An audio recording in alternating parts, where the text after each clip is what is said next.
You are listening to Furious HOA Karens. The paper trail was messy and still undeniable. I am pressing submit right now. Helen stood at my porch steps waving a printed slip like it was a warrant. She shouted that she could lose my paperwork again if I made her mad. The slip had my address at the top and a list of violations that made 0 sense. My trash cans were on the curb 2 hours late last Tuesday, apparently, and my front landscaping rock border was 3 inches over the approved setback line. I had never heard of a setback line for decorative rocks.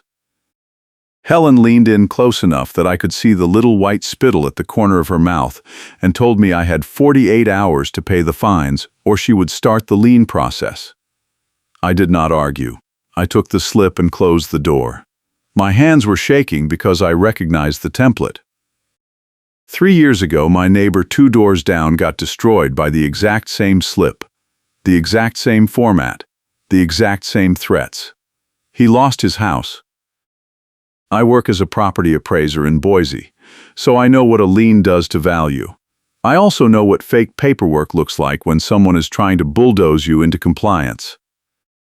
Helen is the Community Standards Chair for Kingsbridge Estates Association, which means she writes the rules, enforces the rules, and changes the rules whenever she feels like it. The neighborhood is one of those places where the mailbox cluster is the unofficial courtroom. If Helen decides you are a problem, she corners you there in front of everyone and makes sure the whole street knows you are a rule breaker. I moved into Kingsbridge 2 years ago because the price was good and the commute was short. My wife and I just had our first kid 6 weeks ago, so sleep is already scarce, and harassment hits harder when you are running on 3 hours a night and baby formula math. I pulled out my phone and checked the portal. My trash cans had been on the curb exactly on time. I have doorbell camera footage timestamped to prove it. The rock border complaint was pure fiction because I do not have a rock border. I have mulch. The slip Helen handed me had a photo attached, and the photo showed rocks, but the house number in the corner was blurred just enough that you could not read it. I zoomed in on the metadata. The image had been taken 4 months ago and the file name had someone else's address embedded in it. Helen had recycled an old complaint photo and slapped my address on top. I sat down at my kitchen table and opened my laptop. I started searching the HOA shared drive for anything related to landscaping violations from 3 years ago. The drive is supposed to be read only for residents, but I had requested archive access back when I first moved in because I wanted to review meeting minutes before I voted on anything. Helen approved the request without reading it, probably because she thought no one would ever dig through 3 years of boring PDFs. I found the folder. Inside were dozens of violation notices, all using the same template Helen just handed me. Every single one had a recycled photo with a blurred address tag. Some of the dates did not line up with the calendar. One notice claimed a violation happened on a Sunday when the actual trash day was Thursday. Another claimed a fence was installed without approval, but the photo showed the fence already weathered and old. I kept digging. The neighbor who lost his house 3 years ago was named Carl. I remembered him because he used to wave every morning when I drove past on my way to work before he disappeared. His violation file was massive. 23 notices over 8 months, escalating from trash cans to landscaping to exterior paint to unregistered vehicles. The fines added up to over $4,000. He appealed twice. Both appeals were denied at closed-door board meetings with no minutes posted. The final notice in his file was a lien filing with the county recorder. 6 months later, the house went to foreclosure auction. Helen bought it through a shell LLC and flipped it for a $60,000 profit. I printed the whole file. My phone buzzed. A text from my wife asking if I was coming to bed. I told her I needed another hour. She sent back a tired emoji and a picture of our daughter asleep in the crib. I felt the weight of it settle on my chest. If Helen could do this to Carl, she could do it to me. If I did not fight back now, I would be the next foreclosure in her portfolio. But I already had something in my pocket she did not know about. The next morning, I drove to the Kingsbridge Estates Management Office to file a formal appeal. The office is a small single-story building near the front gate, with a faded sign and a parking lot that always smells like sprinkler runoff. I walked in at 8:30, and the front desk clerk, a guy named Brent who looks like he has been working in HOA admin since the 90s, barely glanced up. I told him I wanted to file an appeal for the violations on my account. He pulled up my file and frowned. He said there were no violations on my account. I showed him the printed slip Helen had given me the night before. He squinted at it and then clicked through a few screens. He said the slip was not in the system. He said if it was not in the system, it did not exist. I asked him if Helen could issue violation notices without logging them in the system. Brent leaned back in his chair and crossed his arms. He said Helen is the community standards chair, so technically she can issue courtesy warnings, but anything with a fine attached has to go through the portal and get countersigned by the board treasurer.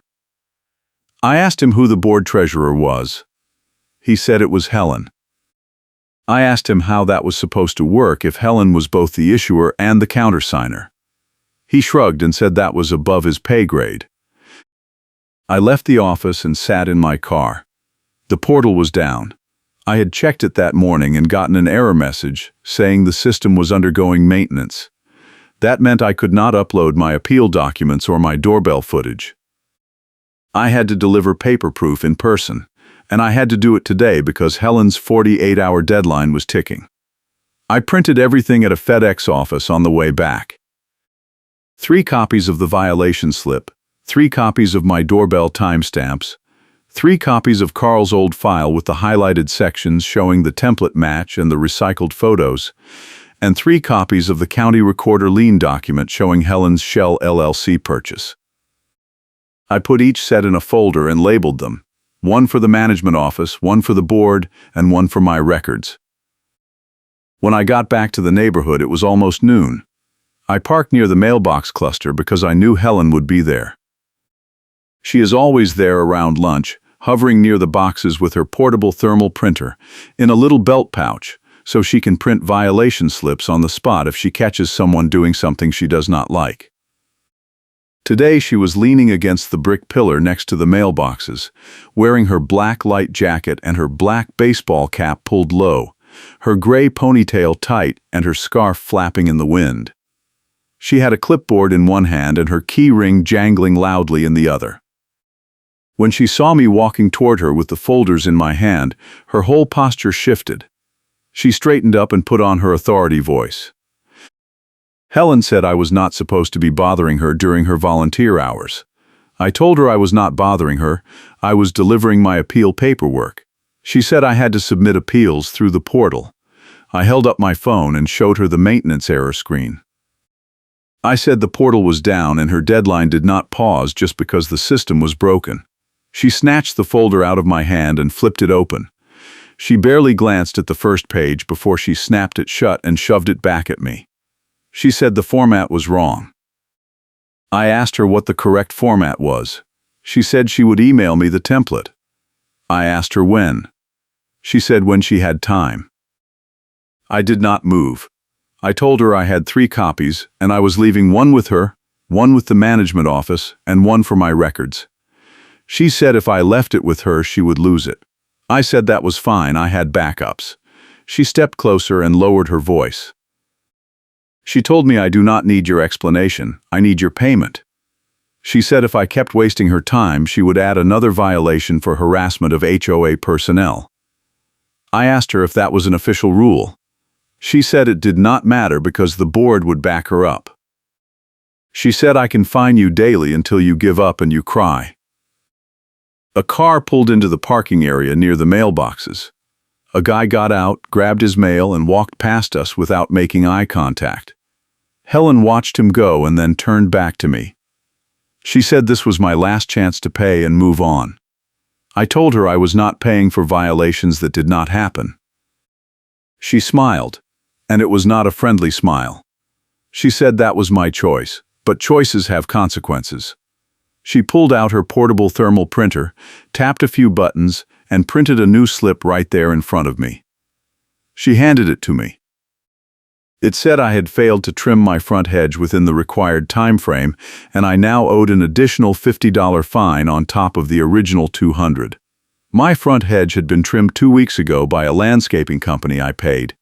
I had the receipt in my car. I walked back to my car and grabbed the receipt. When I came back, Helen was gone. I looked around and saw her walking toward a white sedan parked near the community clubhouse. I followed her. She got into the driver's seat and I knocked on her window. She rolled it down halfway and glared at me. I held up the landscaping receipt. I told her the hedge was trimmed on the 15th and today was the 28th, so there was no way it was overdue. She looked at the receipt and then looked at me. She said the receipt did not prove the work met HOA standards. I asked her what the standards were. She said I would have to check the rule book. I asked her where the rule book was. She said it was on the website.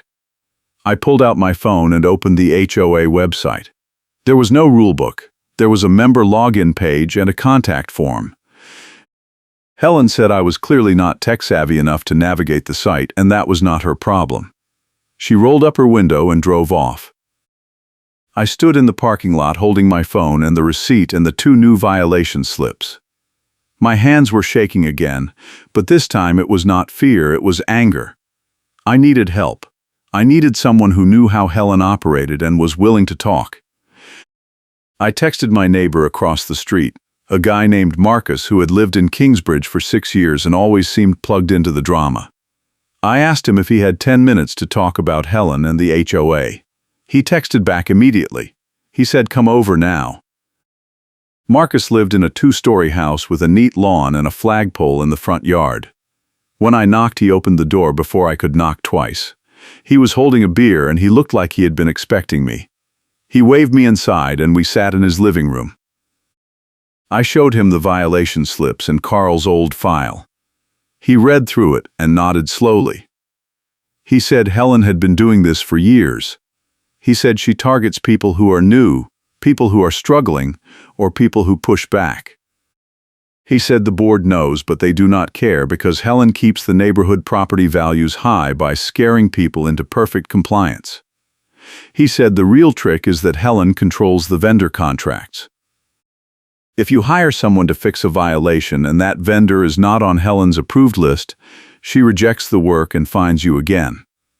The approved list is not published anywhere. You only find out a vendor is not approved after you have already paid them, and Helen has issued the rejection notice. I asked Marcus if anyone had ever fought back and won. He said Carl tried. Carl hired a lawyer and filed a lawsuit against the HOA. The lawsuit got dismissed because Carl could not prove the violations were fake. All the notices were signed and dated, all the photos were time-stamped, and the board minutes showed the appeals were reviewed and denied. The judge said it was an internal HOA matter and Carl should have followed the proper procedures. Marcus said the problem was that Helen controlled the procedures. If you followed the rules, she changed the rules. If you appealed, she lost your paperwork. If you paid, she added new fines. He said the only way to beat her was to catch her in the act with evidence she could not explain away. Marcus leaned forward and lowered his voice. He said he had something that might help. He pulled out his phone and showed me a screenshot. It was a text message thread between Helen and a guy named Derek who ran a towing company. In the thread, Helen was bragging about being able to make fines stick because she had a system. She said she kept a folder of old violation photos and she reused them whenever she needed to justify a new fine. She said the residents never checked the metadata, and even if they did, she could claim it was a clerical error. Derek had replied with a laughing emoji and said she was cold-blooded. Helen had replied that she was efficient. Marcus said he got the screenshot from Derek's ex-wife, who hated Derek and was happy to leak anything that made him look bad. He said I could use it if I wanted, but I had to be careful because Helen would know where it came from if it went public. I thanked Marcus and left. I had the screenshot saved on my phone. I had Carl's file printed. I had my doorbell footage. I had the landscaping receipt. I had the violation slips with the mismatched dates. but I still did not have the one thing that would flip the entire board and force them to act. I needed something that proved Helen had been doing this deliberately and systematically, something that connected her fake violations to financial gain.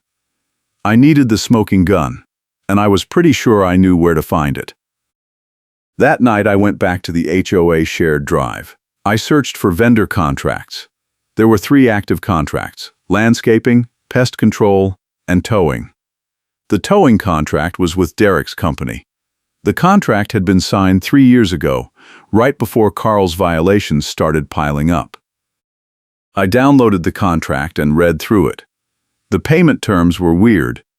Instead of a flat monthly fee, the HOA paid Derek per tow, and the rate was almost double the normal market rate for Boise. There was a clause that said the HOA would prioritize towing for any vehicle parked in violation of community standards, and the standards were defined as whatever the community standards chair determined. Helen had basically given herself the authority to call in tows whenever she wanted, and Derek got paid every time. I kept digging. I found a folder labeled Financial Reports. Inside were monthly expense summaries going back 5 years. I sorted by vendor and filtered for Derek's towing company. Over the past 3 years, the HOA had paid Derek over $40,000. Most of that was concentrated in 8-month bursts that lined up exactly with the high violation periods for Carl and 2 other residents I did not recognize. I cross-referenced the addresses. Both of those residents no longer lived in Kingsbridge. One had sold at a loss. The other had abandoned the property and let it go to foreclosure. Helen's Shell LLC had bought that one too. I printed everything. I now had a paper trail that connected Helen's fake violations to financial payments to a vendor who had a direct incentive to keep the violations coming. I also had Marcus's screenshot showing Helen admitting to the scheme. I had enough to file a formal records complaint with the county, but I wanted to deliver it in person to make sure it could not get buried. The county recorder's office was open until 5. I had time. The next morning I woke up to my phone buzzing. It was an email from Helen. The subject line said final notice. The body of the email said I had failed to respond to multiple violation notices and my account was now in collections. The email said I owed $650 and if I did not pay within 24 hours, the HOA would place a lien on my property and begin foreclosure proceedings. At the bottom of the email was a link to pay online. I clicked the link. It went to a third-party payment processor I had never heard of. I checked the HOA website. There was no mention of this payment processor anywhere. I called the management office. Brent answered. I asked him if the HOA used a third-party payment processor. He said no, all payments went through the portal. I asked him if Helen could send residents to a different processor. He said absolutely not, that would be fraud. I forwarded the email to Brent and asked him to open a ticket. He said he would flag it for the board. I told him I also wanted to file a formal complaint against Helen for issuing fake violations and misusing vendor contracts. He sighed and said I could submit a complaint form through the portal. I reminded him the portal was still down. He said it should be back up by Monday. I said I needed to file the complaint today. He said he could not accept paper complaints without board approval. I asked him who on the board I should contact. He said Helen was the board president. I hung up. I grabbed my folders and my laptop and drove to the county recorder's office. I walked in and asked for the clerk who handled HOA filings. A woman named Janet came to the counter. I told her I wanted to file a formal records complaint against Kingsbridge Estates Association for fraudulent lien filings and misuse of vendor contracts. She gave me a form. I filled it out and attached all my printed evidence, Carl's file, the vendor contract, the financial reports, the violation slips, Marcus's screenshot, and my doorbell footage printed as a time-stamped photo series. Janet reviewed everything and nodded. She said this was enough to trigger an audit. She said the county would send a notice to the HOA within 10 business days, and the HOA would have 30 days to respond. She gave me a copy of the filed complaint, and an incident number. I walked out of the county building and sat in my car. I had just launched a formal audit that would pull every record the HOA had and force them to explain the discrepancies. Helen could not bury this. But I also knew Helen would not go quietly. She would escalate. And I was right. That afternoon I got another email from Helen. This one was sent to the entire Kingsbridge Estates resident list. The subject line said Community Notice. The body of the email said that one resident, unnamed, had been refusing to comply with basic community standards and had filed a frivolous complaint with the county in an attempt to delay legitimate enforcement actions. The email said this kind of behavior undermined the entire neighborhood and set a bad precedent. The email said the board would be holding a special meeting to discuss the complaint and vote on whether to pursue legal action against the resident for defamation and harassment of HOA personnel. The meeting was scheduled for tomorrow night at the clubhouse. My phone started buzzing immediately. Texts from neighbors asking what was going on. A couple people said they supported me. A couple people said I should just pay the fines and move on. One guy said he did not care as long as it did not raise HOA dues. Marcus texted and said Helen was trying to turn the neighborhood against me before the audit even started. He said I needed to show up at the meeting with all my evidence and make the board deal with it in public. He said if I did not, Helen would spin the story however she wanted and I would be the villain. I spent the rest of the day preparing. I printed extra copies of everything. I made a one-page summary with bullet points and highlighted sections. I rehearsed what I was going to say. My wife asked me if this was worth it. She said we could just move. I told her we could not afford to move, not with a newborn and not with a potential lien on our credit. I told her this was about more than just us. This was about stopping Helen from doing to someone else what she did to Carl. My wife nodded and said she would stay home with the baby. She told me to be careful.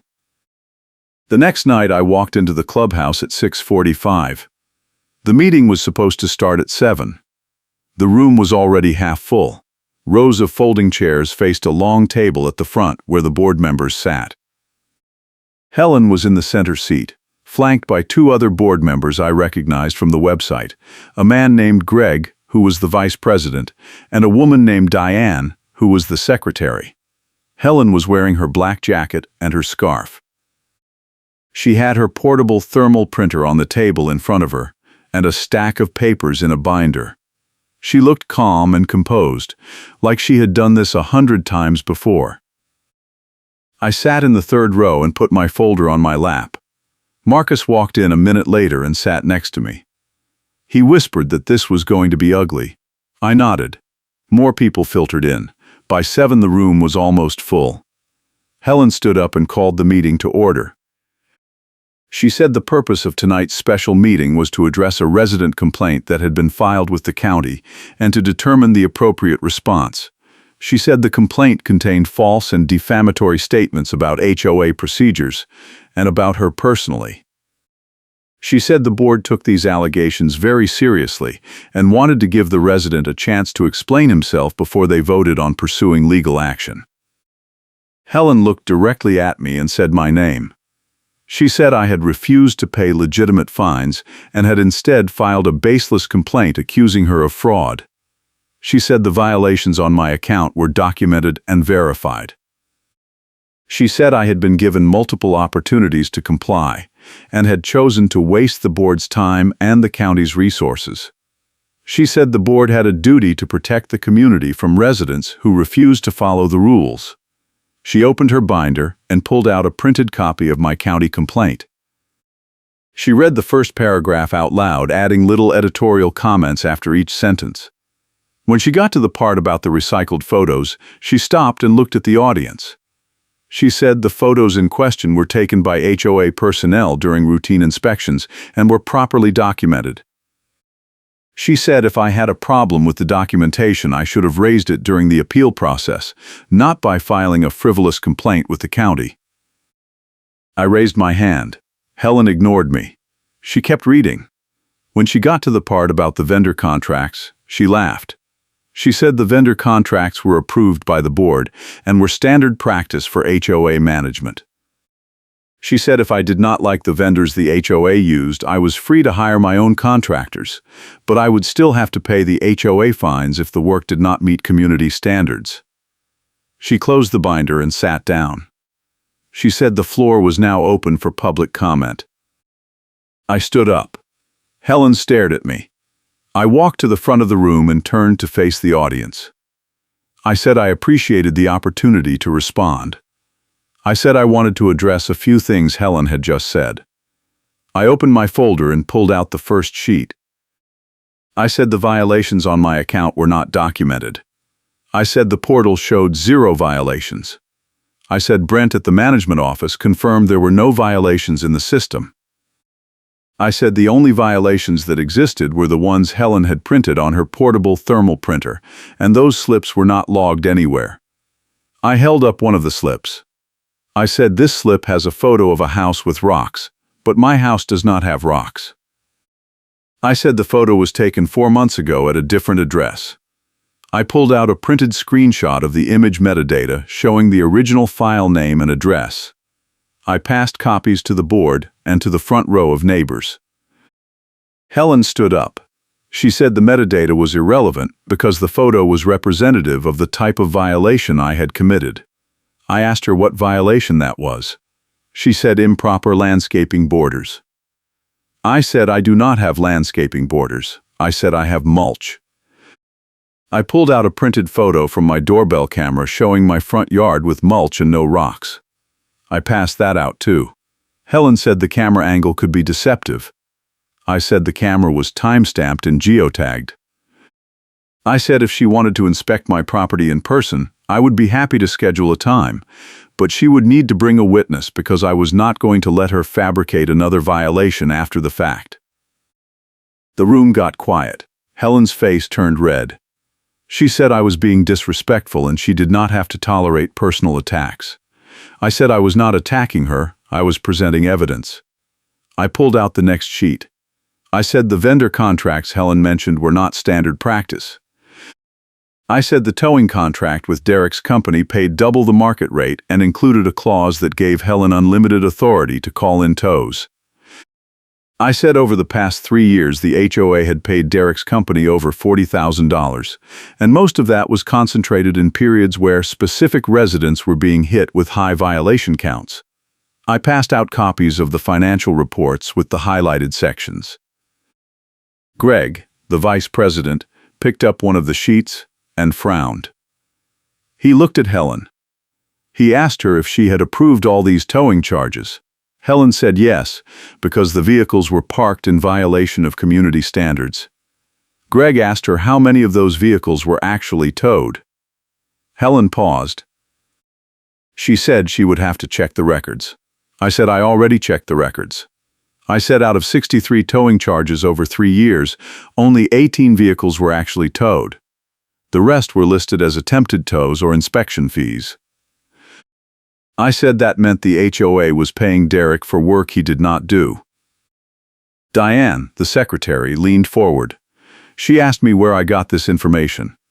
I said I got it from the HOA shared drive, which I had legal access to as a resident. She asked me if I had permission to download financial reports. I said the reports were in a shared folder marked as read-only access for all residents. She looked at Helen. Helen said the folder should have been restricted. Diane said it was not. Helen slammed her hand on the table. She said this was exactly the kind of harassment she was talking about. She said I had gone through private HOA records looking for anything I could twist into a scandal. She said the board had every right to manage vendor relationships however they saw fit. She said if I did not like it, I could run for the board myself. She said until then, I needed to pay my fines and stop wasting everyone's time. I pulled out the next sheet. I said I wanted to address one more thing. I said 3 years ago a resident named Carl was hit with 23 violations over 8 months. I said those violations used the exact same template and the exact same recycled photos that Helen had just used on me. I said Carl appealed twice and both appeals were denied. I said Carl hired a lawyer and filed a lawsuit, but the lawsuit was dismissed because Carl could not prove the violations were fake. I said Carl lost his house to foreclosure. I said Helen's Shell LLC bought the house at auction and flipped it for a $60,000 profit.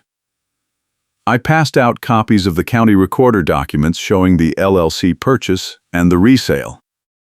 The room erupted. People started talking over each other. Someone in the back row shouted that this was insane. Someone else said Helen should resign. Greg and Diane were flipping through the documents I had passed out. Helen stood up and tried to talk over the noise.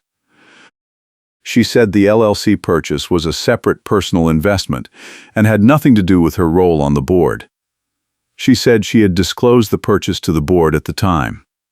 Greg said he did not remember any disclosure. Diane said she did not either. Helen said it was in the minutes. Diane said she would check the minutes. I pulled out the last sheet. I said I had one more piece of evidence. I said I had a screenshot of a text message thread between Helen and Derek where Helen admitted to keeping a folder of old violation photos and reusing them whenever she needed to justify a new fine. I said Helen had also admitted in the thread that residents never checked the metadata, and even if they did, she could claim it was a clerical error. I held up the screenshot. I said I was not going to pass this one out because it came from a confidential source, but I had filed it with the county as part of my formal complaint. I said the county auditor would be reviewing it as part of the audit. Helen's face went white. She looked at Greg and Diane. She said the text message was taken out of context. She said it was a private conversation and it was illegal for me to have it. I said I did not obtain it illegally. I said it was provided to me by a third party who had legal access to it. Helen said she wanted to see the full thread. I said she could request it from the county during the audit. She said the audit was a waste of taxpayer money and she was going to fight it. I said that was her right, but the audit was already in motion and the county had 30 days to complete it. Helen sat down. She did not say anything else. Greg cleared his throat and said the board would need to review all of this information before making any decisions. He said the vote on legal action against me was tabled pending further investigation. He said the meeting was adjourned. People started getting up and filing out. A few neighbors came up to me and said they supported me. One woman said Helen had tried to fine her last year for painting her front door the wrong shade of white, and she had just paid it because she did not want the hassle. She said she wished she had fought back. Marcus clapped me on the shoulder and said I had just done what Carl could not do. He said Helen was done. But Helen was not done. Not yet. 2 days later, I got a call from a number I did not recognize. I answered. It was a man who said his name was Officer Wade from the Boise Police Department. He said he had received a complaint from Helen Perez regarding harassment and trespassing on HOA property. He said Helen was claiming I had broken into the HOA management office and stolen confidential documents. I told him that was completely false. I told him I had accessed the HOA shared drive using credentials I had been given as a resident. I told him I had downloaded documents from a folder that was marked as read-only access for all residents. Officer Wade said Helen was claiming the folder was restricted and I had bypassed security. I said that was not true and I could prove it. I said I had email confirmation from Brent at the management office approving my archive access 2 years ago. Officer Wade said he would need to see the email. I said I would send it to him. He gave me his email address, and I forwarded the approval from Brent. Officer Wade said he would follow up after he reviewed the documents. He said in the meantime I should avoid any further contact with Helen or the HOA board. I said I had no plans to contact them. Officer Wade thanked me and hung up. I sat down and tried to process what had just happened. Helen had called the police and lied to them about me breaking into the office. She was trying to get me arrested. I texted Marcus and told him what happened. He said Helen was panicking. He said she knew the audit was going to expose everything and she was trying to discredit me before the report came out. He said I needed to stay calm and let the process play out. He said the county was not going to ignore a $40,000 vendor payment discrepancy. If you are enjoying this story, hit the like button and subscribe for more HOA drama and satisfying neighborhood justice. The next week dragged. I went to work, came home, took care of my daughter, and tried not to think about the audit. My wife said I looked exhausted. I said I was. She said we should take a weekend trip after this was all over. I said that sounded good. My phone buzzed constantly with updates from neighbors. Someone said Helen had stopped showing up at the mailbox cluster. Someone else said they saw her car parked at the management office for 3 hours. Another person said Greg and Diane had called an emergency board meeting and Helen had walked out halfway through. On Thursday, I got an email from Janet at the county recorder's office. The subject line said Audit Update. The body of the email said the county had completed its preliminary review and had identified multiple irregularities in the HOA financial records and violation documentation. The email said the county was referring the case to the district attorney's office for further investigation. The email said I would be contacted if they needed additional information. I forwarded the email to Marcus. He replied with a fire emoji. That night I got another email from the HOA. This one was from Greg, not Helen. The subject line said Board Update. The body of the email said the board had voted to terminate its contract with Derek's Towing Company effective immediately. The email said the board had also voted to suspend Helen from her role as Community Standards Chair pending the outcome of the county investigation. The email said Diane would be taking over community standards responsibilities on an interim basis. The email said any resident with concerns about past violations should contact Diane directly to request a review. I read the email 3 times. Helen had been suspended. The tow company contract was canceled. I had won. But I was not satisfied yet. I wanted Helen to face the people she had hurt. I wanted her to admit what she had done. I wanted her to apologize on the record in front of the room. And I was about to get my chance. The following Tuesday, the HOA called a mandatory community meeting. The email said the meeting was to discuss the county audit findings and to vote on new policies for violation enforcement and vendor oversight. The email said attendance was strongly encouraged. I marked my calendar. The meeting was at 7. I showed up at 6:50. The clubhouse was packed. Every chair was filled and people were standing along the walls. Helen was sitting in the front row, not at the board table. She was wearing her black jacket but no scarf. Her face looked drawn and tired. Greg and Diane were at the board table along with a third person I did not recognize. A woman in a business suit who introduced herself as the HOA attorney. Greg called the meeting to order. He said the board had received the preliminary audit report from the county and the findings were serious. He said the audit had identified over $40,000 in questionable vendor payments, multiple violations issued without proper documentation, and evidence of recycled photos being used to justify fines. He said the board took full responsibility for failing to provide adequate oversight. He said the board was committed to making changes to ensure this never happened again. The attorney stood up. She said she had reviewed the audit report and the evidence provided by the resident who filed the original complaint. She said based on her review, she could not in good conscience represent the HOA in any legal action against that resident. She said the evidence suggested that the violations were not issued in good faith, and that the vendor contracts contained terms that created a conflict of interest. She said the HOA's best course of action was to void all outstanding fines related to the violations in question, refund any payments already made, and implement new policies to prevent similar issues in the future. She said if the board chose not to follow her advice, she would be withdrawing as counsel. The room was silent. Greg looked at Helen. He said the board had a few questions for her before they voted on the attorney's recommendations. He asked her if she had kept a folder of old violation photos and reused them for new violations. Helen did not answer.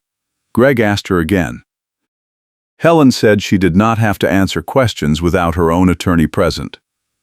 Greg said that was her right, but the board was going to proceed with the vote regardless. Diane stood up. She said she wanted to read something into the record. She pulled out a printed sheet. She said she had reviewed the board meeting minutes from the past 3 years and had found multiple instances where votes were recorded as unanimous, even though she did not remember voting. She said some of the minutes listed her as present at meetings she did not attend. She said she had also found minutes where violations were supposedly reviewed and approved, but there was no documentation of what violations were discussed or what evidence was presented. She said it appeared that someone had been altering the minutes after the fact to create a paper trail that did not exist. She looked at Helen. She said Helen had been responsible for taking and filing the minutes. Someone in the back row shouted that Helen should be arrested. Someone else said she should be sued. Greg banged a gavel on the table and said the meeting needed to stay orderly. He said the board was not a law enforcement agency and could not arrest anyone. He said the district attorney's office was reviewing the case and would make a determination about criminal charges. He said the board's responsibility was to fix the policies and make the affected residents whole. Greg said the board was now going to vote on the attorney's recommendations. He said the first vote was to void all outstanding fines related to violations issued by Helen in her capacity as Community Standards Chair over the past 3 years. He said the second vote was to refund any payments already made for those fines.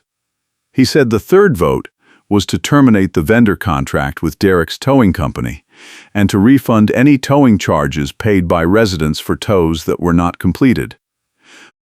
He said the fourth vote was to implement new policies requiring all violations to be logged in the portal within 24 hours, all photos to include visible metadata, and all vendor contracts to be reviewed annually by an independent third party. He asked for a motion. Diane motioned. The third board member, a man named Kyle, seconded. Greg called for a vote. All 3 board members voted yes. The room erupted in applause. Greg banged the gavel again. He said the votes had passed. He said the management office would be contacting all affected residents within the next 2 weeks to process refunds. He said any resident who believed they had been wrongly fined in the past should submit a review request to Diane. Greg looked at Helen. He said there was one more item of business. He said the board had received multiple requests from residents asking for a formal apology from Helen. He said the board could not force Helen to apologize, but they could give her the opportunity to address the community if she chose to. He asked Helen if she wanted to make a statement. Helen stood up slowly. She looked at the floor. She said she was sorry. Her voice was barely audible. Someone in the back row shouted that they could not hear her. Helen raised her head. She said she was sorry for any confusion or inconvenience her actions may have caused. She said she had always tried to do what was best for the community. She said she was stepping down from the board effective immediately. She turned and walked out of the room. The room stayed quiet for a moment. Then someone started clapping. Then everyone was clapping. I sat in my chair and watched Helen leave. I did not clap. I did not feel like celebrating. I felt tired. After the meeting, Marcus came over and shook my hand. He said I had just saved the neighborhood. I said I did not save anything, I just made Helen follow the rules. He said that was the same thing. I told him I needed to get home. He nodded and let me go. The next day I got a call from the management office. Brent said the board had approved my refund and it would be processed within 5 business days. He said all the violations on my account had been voided. He said I did not owe anything. I thanked him and hung up. A week later, I got a check in the mail for $200. I deposited it. 2 weeks after that, I got a letter from the district attorney's office. The letter said they had reviewed the case and had decided not to file criminal charges against Helen because the evidence did not meet the threshold for fraud under Idaho law. The letter said the case had been referred to the Idaho Real Estate Commission for a review of Helen's business practices related to the Shell LLC property purchases. The letter said I would be notified if any further action was taken. I put the letter in my file cabinet. A month later, the HOA held elections for the open board seats. I did not run. A woman named Carla, who had been fined by Helen for parking her car in her own driveway, ran for Community Standards Chair and won. At her first meeting, she proposed a new rule that all violation hearings had to include at least 2 witnesses, and all evidence had to be submitted to the resident in writing at least 10 days before the hearing. The rule passed unanimously. The HOA also voted to change the bylaws so that no single board member could issue fines without a countersignature from another board member. That passed too. Helen moved out of Kingsbridge 3 months later. I saw the for sale sign go up and I did not feel anything. A young couple bought the house. They seemed nice. They waved when they moved in. Derek's Towing Company lost the HOA contract, and apparently that was a big chunk of their revenue because 6 months later they closed. I heard from Marcus that Derek tried to sue the HOA for breach of contract, but the case got dismissed because the contract included a termination clause that allowed either party to cancel with 30 days' notice. The HOA sent the notice the day after the board vote. Derek did not have a case. Carl never came back. I looked him up online once and found an obituary. He had died 2 years ago in Arizona. The obituary said he was survived by a sister. It did not mention Kingsbridge. I printed the obituary and put it in my file cabinet next to the county complaint and the refund check. Life went back to normal, or as normal as it gets with a newborn. My daughter started sleeping through the night. My wife went back to work part-time. I kept doing property appraisals. I stayed away from HOA drama. Every time I drove past the mailbox cluster, I thought about Helen standing there with her clipboard and her thermal printer, printing violation slips like she was handing out parking tickets. I thought about Carl losing his house. I thought about how close I came to being next. One afternoon, I was walking to my car, and I saw Carla at the mailbox cluster. She waved and walked over. She said she wanted to thank me for everything I had done. She said the new policies were working and there had not been a single dispute since they were implemented. She said people felt safer now. She said the neighborhood felt different. I told her she was the one who made it different. She said we both did. She handed me a flyer. It was for the annual HOA barbecue. She said I should come. I said I would think about it. I did not go to the barbecue. I am not much of a joiner. But I did start waving at my neighbors more. I did start checking the HOA shared drive once a month just to make sure the financial reports looked clean. I did start keeping a file cabinet in my garage with all my records organized and labeled, just in case. I learned that you cannot trust people to follow the rules unless you are willing to hold them accountable. I learned that HOAs can be weapons if the wrong people are in charge. I learned that sometimes you have to fight even when you are tired, even when it feels pointless, because if you do not fight, people like Helen win. The county audit report came out 6 months later. It was 30 pages long and it confirmed everything I had suspected. Helen had issued over 80 fake violations over 3 years. She had recycled photos from 40 different properties. She had altered meeting minutes to cover her tracks. She had paid Derek's Towing Company for services that were never performed. The report estimated that the HOA had lost over $50,000 to fraudulent vendor payments. The report recommended criminal charges, but the district attorney declined to prosecute. The Idaho Real Estate Commission suspended Helen's broker license for 2 years and fined her $10,000. That was it. No jail time. No restitution to Carl's estate. No apology to the other residents who lost money. I was angry about that for a while. Then I let it go. I had done what I could. I had stopped her. I had made the neighborhood safer. That had to be enough. A year later, I was sitting on my porch drinking coffee when a car pulled up in front of my house. A man got out. He was older, maybe 60, with gray hair and a flannel shirt. He walked up to my porch and introduced himself. He said his name was Tom and he was Carl's brother-in-law. He said Carl's sister had given him my contact information. He said he wanted to thank me for what I had done. He said Carl had died broken and bitter, convinced that no one would ever hold Helen accountable. He said it meant a lot to the family to know that someone had finally stood up to her. He handed me a small wooden box. He said it was a gift from Carl's sister. I opened it. Inside was a pocket watch. Tom said it had been Carl's and his sister wanted me to have it. I tried to give it back. Tom said to keep it. He said Carl would have wanted me to have it. He shook my hand and left. I sat on my porch holding the pocket watch. It was old and heavy and it did not work anymore. But I kept it. I put it on my desk in my home office where I could see it every day. It reminds me that fights like this matter even when the system does not do what it is supposed to. It reminds me that someone has to stand up, because if no one does, people like Helen just keep going.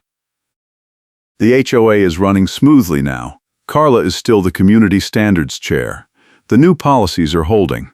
No one has been hit with a fake violation in over a year. The towing company that replaced Derek's is professional, and they only tow cars that are actually blocking traffic or parked illegally. The management office is responsive. The portal works. The neighborhood feels like a neighborhood again, not a minefield.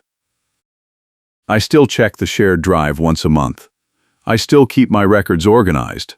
I still have the file cabinet in my garage with all the printed evidence from the audit. I do not think I will ever stop being cautious. Once you have been targeted by someone like Helen, you do not forget. You do not let your guard down. You stay ready. My daughter is 2 now. She is starting to talk. She likes to play in the front yard. I watch her from the porch, and I think about what kind of neighborhood I want her to grow up in. I think about Carl and how he lost everything because he could not prove what was happening to him. I think about how close I came to the same fate. I think about how many other neighborhoods have someone like Helen in charge, someone who uses the rules as a weapon and gets away with it because no one has the time or the energy or the knowledge to fight back. I am glad I fought back. I am glad I spent those late nights digging through the shared drive. I am glad I printed all those documents and stood up at that meeting and forced Helen to face what she had done. I am glad the board made changes. I am glad the towing contract got canceled.